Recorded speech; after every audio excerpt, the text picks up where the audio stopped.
Hi everybody, this is Kay the Reader and welcome to the Featured 5. I have pulled 5 more books from my shelf to share with you today. Now what's funny is the 5 books I'm going to show you I have not yet read. And in preparation for my video series, I found that there are a lot of books that I own but have not even read. And some of these books I've had for years and years. I don't know what's up with that. Anyway, let's get started with this video.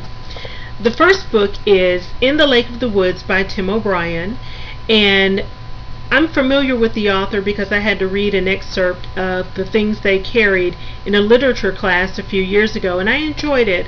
So I picked up the book because I saw his name, didn't know much about it, but I have found out that the book is about a man who served in Vietnam and that he is making a run for the U.S. Senate, and in doing so all of the atrocities and secrets that of things that he did in Vietnam are starting to come to light. So he and his wife go on a retreat to a cabin in the woods, and she disappears just days after them getting there. But I was also thumbing through the book just to get more of an idea of, what is the story about? And I came upon this paragraph I'm going to share with you. Hope it doesn't gross you out or anything, but it just made me more interested in wanting to read this book. There were times when John Wade wanted to open up Kathy's belly and crawl inside and stay there forever. He wanted to swim through her blood and climb up and down her spine and drink from her ovaries and press his gums against the firm red muscle of her heart.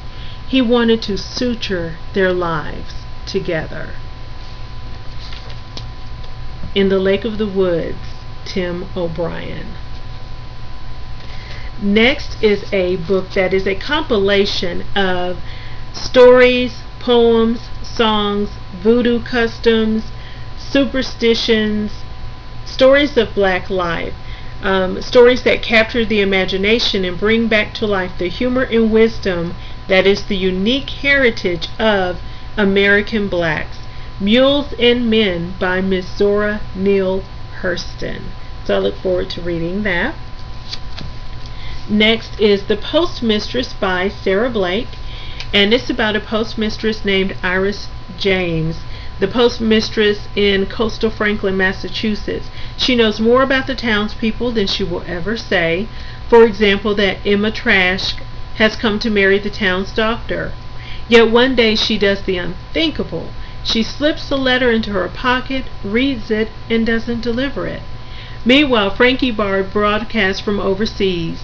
Her dispatches beg listeners to pay heed as the Nazis bomb London nightly. Most of the townspeople of Franklin think the war can't touch them, but Iris, Emma, and Frankie know better.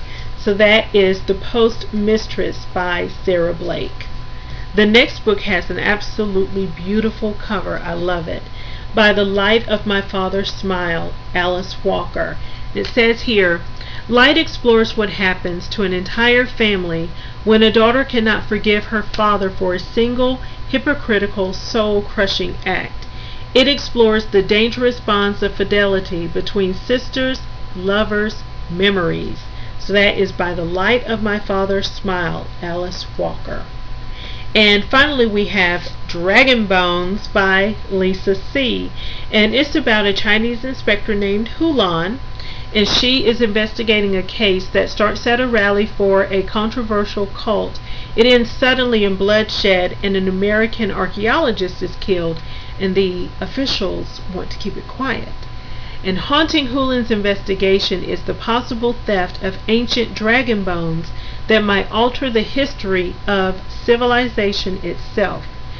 Getting to the bottom of ever-spiraling events, Hulan unearths more scandals, confronts more murderers, and revives tragic memories that shake her tormented marriage to its core. In the end, she solves a mystery as big, unruly, and complex as China itself. That is Dragon Bones by Lisa C. And so that is today's Featured 5. Thank you so much for tuning in. There will be other Featured 5 videos coming up soon. In the meantime, if you haven't already, check out my book review videos, my book haul videos, and my other Featured 5 videos. Until next time, everybody, keep reading.